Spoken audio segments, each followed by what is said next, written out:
Primeiro tópico, como é que eu comecei a tocar jazz? Ora bem, nós estamos aqui em Espinho, estamos aqui na Academia de Espinho, na Mediateca, e a minha vida musical não começou... Bom, a minha vida musical começou numa banda filarmónica, na Foz do Douro, no Porto. Era uma banda era e ainda existe, embora as minhas ligações estejam um bocadinho mais tenues agora, mas é uma banda que foi fundada pelo avô do meu avô, portanto a tradição musical já vem de algum tempo na minha família. Eu tocava lá com os meus primos todos, o meu avô iniciou-me nestas andanças, o meu avô e o irmão dele, mas profissionalmente a minha vida começou, dizia eu então, não muito longe daqui, ali ao fundo da Rua 19, no Casino de Espinho. Foi o primeiro trabalho profissional que eu tive, a tocar na orquestra residente, tocava ali aos fins de semana, e foi lá também que eu tive o meu primeiro contacto com o jazz.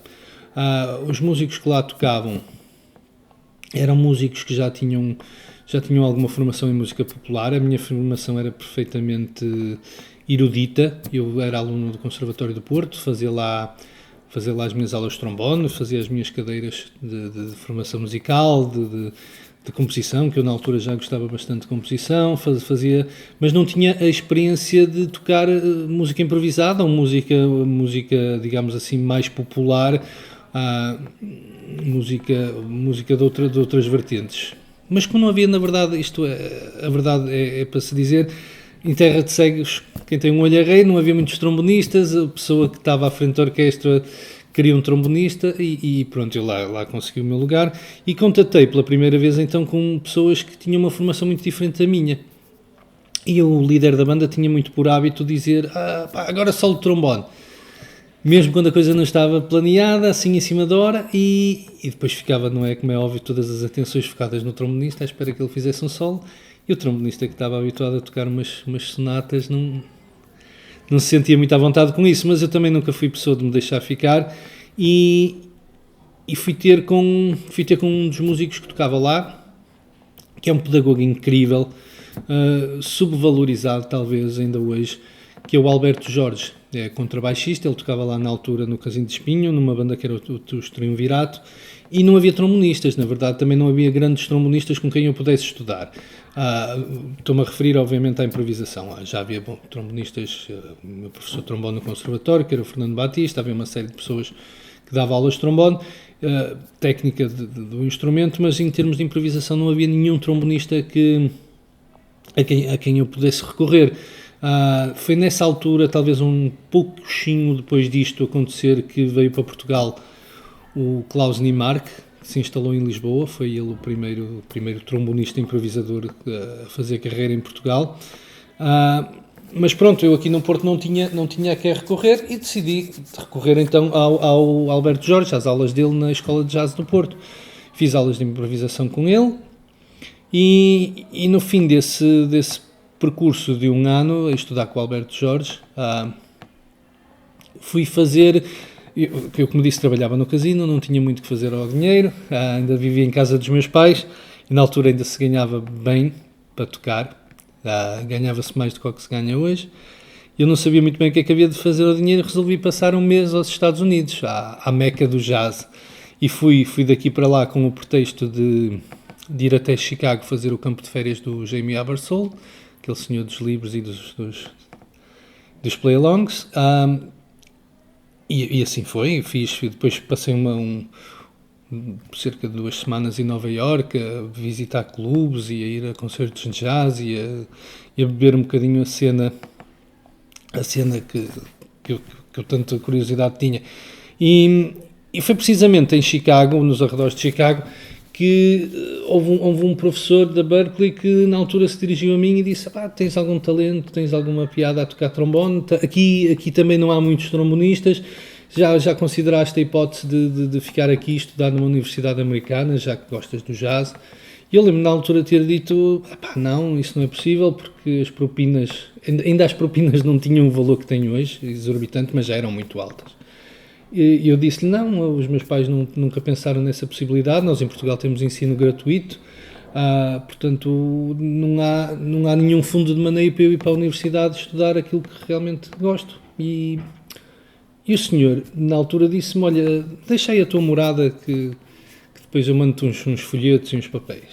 E lá fui eu para Nova Iorque, passar mais uma semanita, vim embora para casa, nunca mais pensei nisso, mas o que é certo é que a Berkeley tem um espírito bastante dinâmico e tenta puxar os alunos para lá o mais que pode.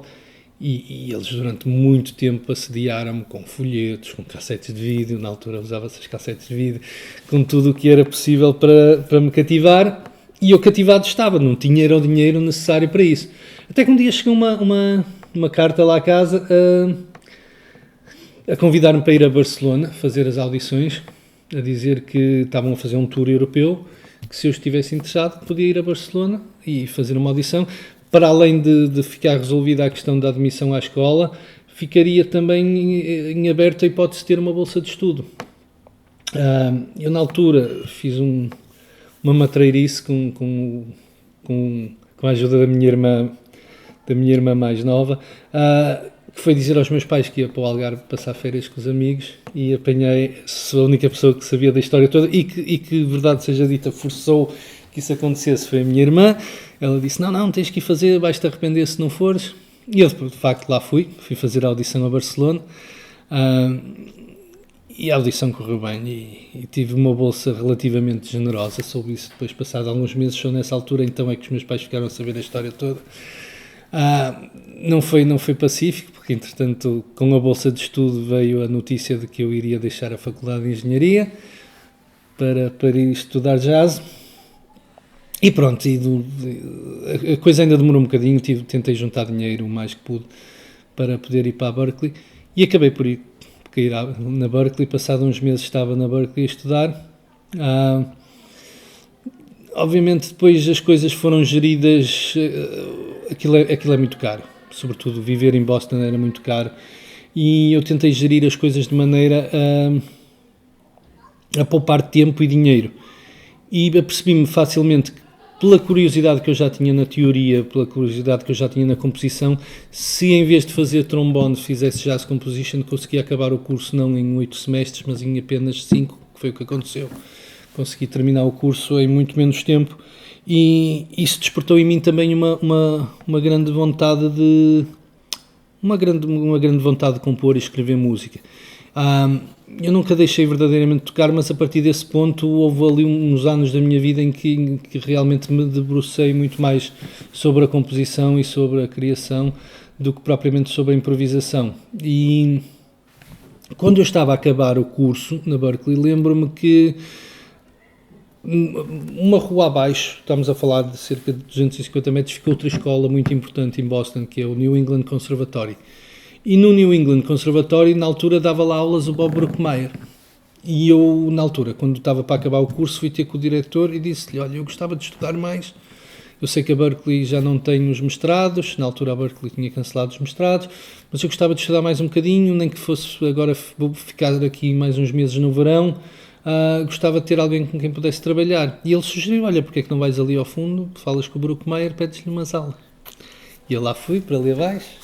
Fui ao New England Conservatory, encontrei o Brookmeyer não é pela primeira vez, eu já o tinha conhecido aqui no Festival de Jazz do Porto, ele tinha estado aqui no mesmo ano em que esteve o Albert Mengeldorf, porque a vida cultural no Porto nessa altura era um bocadinho mais interessante e ativa do que é hoje. Diferente.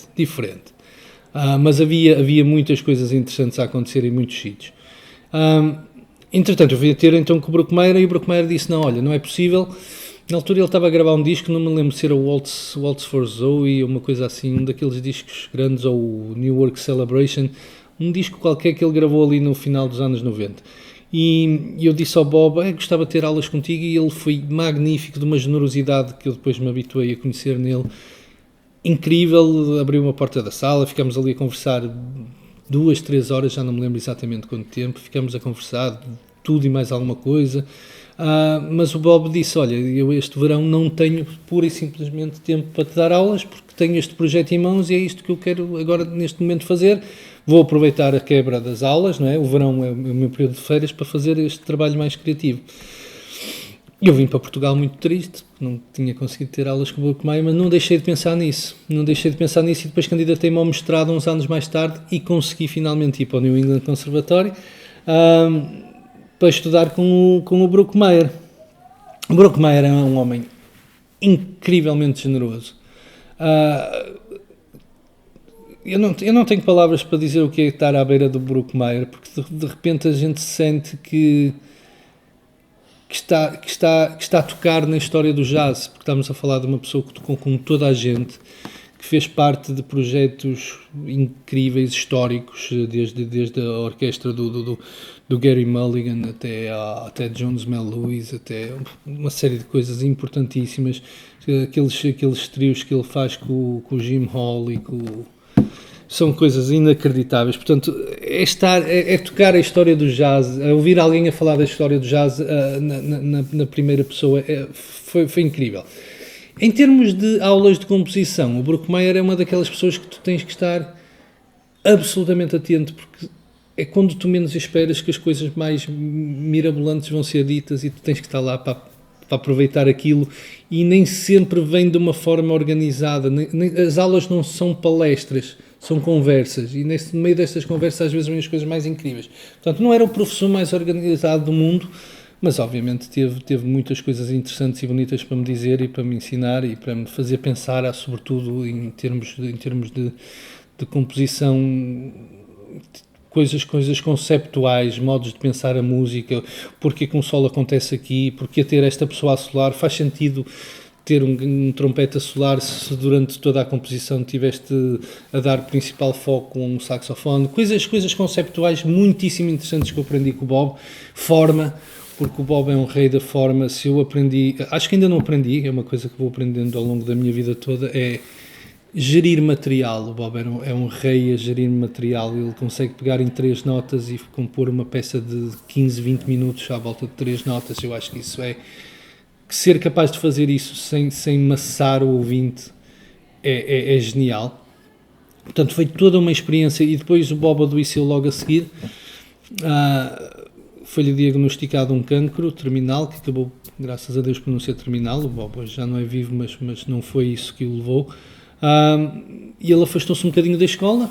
Acabei por ter também, à conta disso, outras experiências interessantes. Entretanto, a escola percebeu que os alunos que estavam a pagar propinas tinham-no feito com o intuito de estudar com aquela pessoa, e então, se não podiam estudar com aquela pessoa, eles tentaram, de certa forma, colmatar o melhor que podiam essa ausência, e acabámos por ter também gente muito interessante, desde o John Holland Beck, ao Django Bates, à Maria Schneider, ao Jim McNeely. Todos eles iam visitando a escola semanalmente, de maneira a colmatar aquela ausência das aulas do Bruckmayer. Foram tudo pessoas incríveis, experiências surpreendentes, todos eles tiveram qualquer coisa de interessante para dizer. E pronto, a minha vida académica foi assim. Aqui há uns anos atrás apareceu uma possibilidade de fazer aquilo que se chama um programa Fulbright. Basicamente é uma bolsa de estudo que é patrocinada pelo Departamento de Estado norte-americano e pelo governo português, para nós neste caso, no meu caso, para regressar à América e fazer o doutoramento. E eu escolhi fazê-lo na Eastman,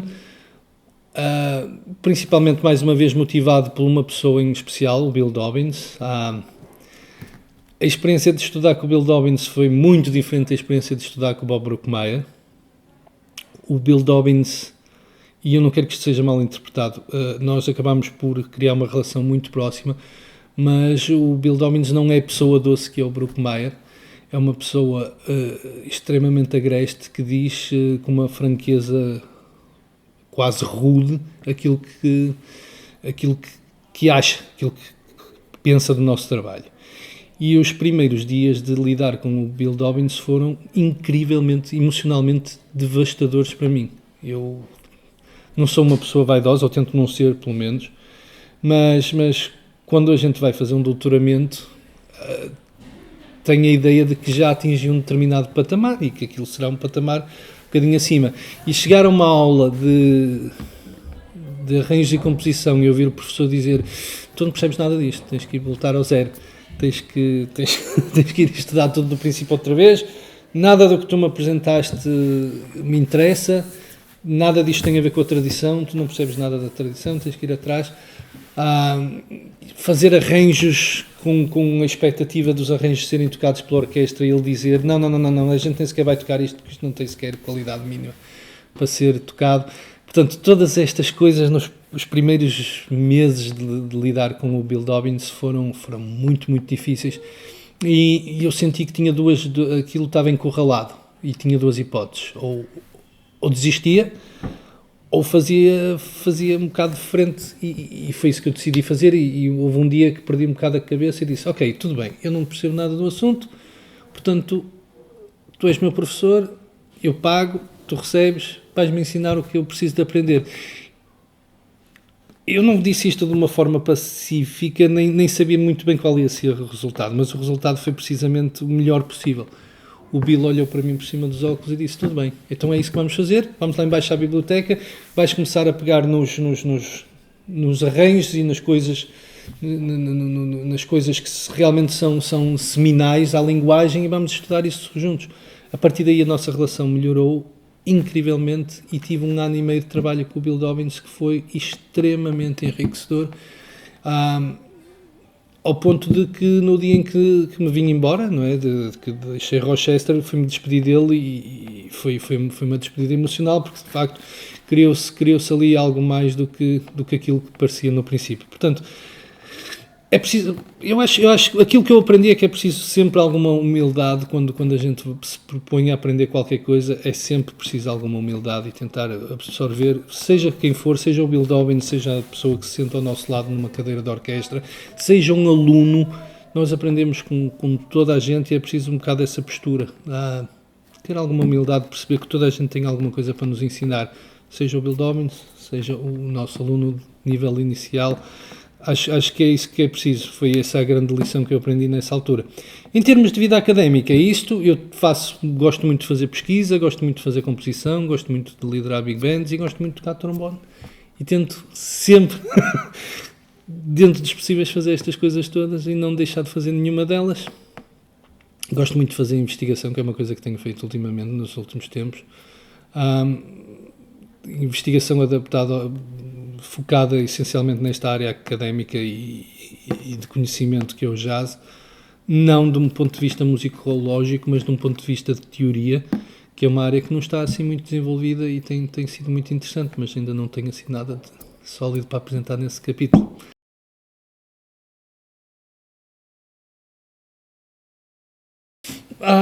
Eu acho que há sempre coisas a explorar. Acho que isto é quase como, perdoa-me o sacrilégio, mas isto é quase como os Jogos Olímpicos. Há sempre recordes a ser batidos.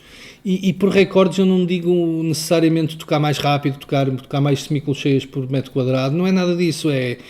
Há sempre coisas interessantes, há coisas interessantes que se pode fazer com o instrumento, explorar combinações tímbricas, explorar aspectos da linguagem que talvez ainda não tenham sido muito explorados. O trombone hoje em dia acho que é um instrumento que está na moda.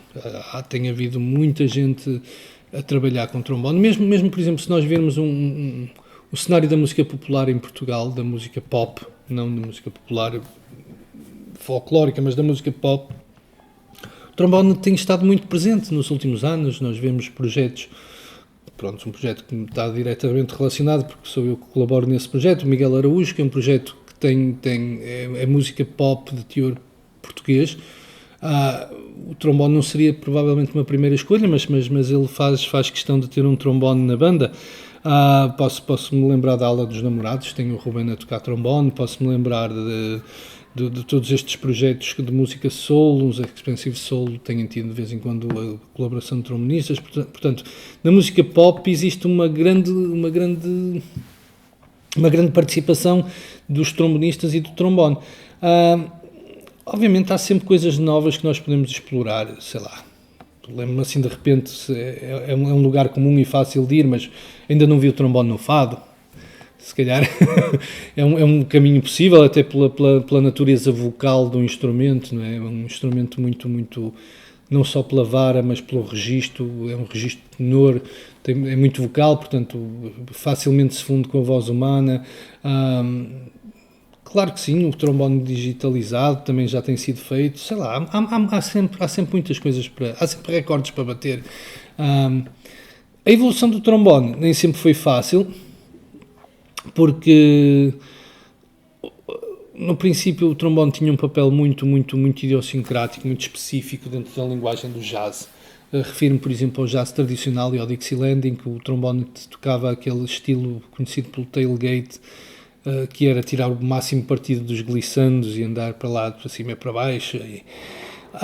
E de repente, quando o jazz evolui para uma linguagem diferente, o tailgate não fazia sentido. Por exemplo, no bebop ou mesmo no swing já não fazia tanto sentido. E apesar de ter havido no período do swing trombonistas como o Tommy Dorsey, muito interessantes e com uma técnica incrível, o Tommy Dorsey era de facto uma exceção e a generalidade dos trombonistas não tinha essa técnica. Não tinha essa técnica, nem havia escola, não é, que explorasse, digamos, esse lado mais flexível e versátil do trombone. Então os trombones andaram um bocado esquecidos até que o J.J. Johnson foi, de facto, o reinventor do trombone, começou a trazer o trombone para o bebop. O Frank Rosalino é outro extremamente interessante, o Carlo Fontana, portanto, tudo trombonistas que se atreveram um pouco mais. Obviamente, esses são hoje em dia os padrões que nós temos. Aquilo que no fundo foi bater recordes, hoje em dia são os padrões normais, não é? Que é aquilo que se exige a um aluno, é que transcreva um solo dos J.J. Johnson e seja capaz de o tocar de forma minimamente convincente. Portanto, não sei, aquilo que nós estamos, as barreiras que nós estaremos a quebrar hoje serão provavelmente os padrões daqui a uns anos para os alunos que virão.